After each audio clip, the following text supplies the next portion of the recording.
ಪುನೀತ್ ರಾಜ್ಕುಮಾರ್ ಅವರೆಂದರೆ ಎಲ್ಲರಿಗೂ ಅಚ್ಚುಮೆಚ್ಚು. ಅವರ ಮೃದುವಾದ ಪ್ರೀತಿ ಮಾತುಗಳು ಹಾಗೂ ಅವರ ಸಿನಿಮಾದಲ್ಲಿನ ಅಭಿನಯ ಎಲ್ಲರಿಗೂ ಇಷ್ಟ. ಅಪ್ಪು ಅವರಿಗೆ ಇಬ್ಬರು ಹೆಣ್ಣು ಮಕ್ಕಳು, ಹಿರಿಯ ಮಗಳು ಧೃತಿ, ಕಿರಿಯ ಮಗಳು ವಂದಿತಾ. ಅಪ್ಪು ನಿಧನದ ಬಳಿಕ ತಾಯಿ ಅಶ್ವಿನಿ ಅವರೇ ಮಕ್ಕಳನ್ನು ಚೆನ್ನಾಗಿ ನೋಡಿಕೊಳ್ಳುತ್ತಿದ್ದಾರೆ. ದೊಡ್ಡಪ್ಪ ಶಿವಣ್ಣ ಅವರು ಮಕ್ಕಳ ಬಗ್ಗೆ ಸಾಕಷ್ಟು ಕೇರ್ ಮಾಡುತ್ತಿದ್ದಾರೆ. ಅಪ್ಪು ಅವರಿಗೆ ಮಕ್ಕಳ ಬಗ್ಗೆ ಸಾಕಷ್ಟು ಪ್ರೀತಿ ಇತ್ತು. ಮಕ್ಕಳನ್ನು ಚೆನ್ನಾಗಿ ಓದಿಸಬೇಕು, ಅವರನ್ನು ಉನ್ನತ ಸ್ಥಾನದಲ್ಲಿ ನೋಡಬೇಕು ಅಂತ ಮಕ್ಕಳ ಆಸೆಯಂತೆ ಅವರಿಷ್ಟದ ಕೋರ್ಸ್ಗಳನ್ನು ಕೊಡಿಸಿದ್ದರು. ಮಕ್ಕಳು ಕೂಡ ಅಷ್ಟೇ ಪ್ರತಿ ವರ್ಷ ಚೆನ್ನಾಗಿ ಓದಿ ತಂದೆ ತಾಯಿಯ ಹೆಸರನ್ನು ಉಳಿಸುತ್ತಿದ್ದಾರೆ. ಇದೀಗ ಶಿವಣ್ಣ ಅವರು ಅಪ್ಪು ಮಕ್ಕಳ ಮದುವೆ ಬಗ್ಗೆ ಮಾತನಾಡಿದ್ದು ಎಲ್ಲರೂ ಶಾಕ್ ಆಗಿದ್ದಾರೆ.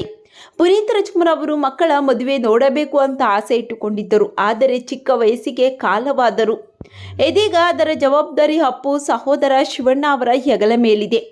ಮಾಧ್ಯಮದವರೊಬ್ಬರು ಶಿವಣ್ಣ ಅವರನ್ನು ಅಪ್ಪು ಮಕ್ಕಳ ಮದುವೆ ಬಗ್ಗೆ ಏನು ಹೇಳ್ತೀರಾ ಅಂತ ಕೇಳಿದ್ದಕ್ಕೆ ಅವರಿನ್ನೂ ಚಿಕ್ಕವರು ಅಷ್ಟೇ ಅಲ್ಲದೆ ಇನ್ನು ಓದುತ್ತಿದ್ದಾರೆ, ಚೆನ್ನಾಗಿ ಓದಲಿ, ಅವರಿಗೆ ಯಾವಾಗ ಮದುವೆ ಆಗಬೇಕು ಅನಿಸುತ್ತೋ ಆಗ ಖಂಡಿತ ಮಾಡೋಣ.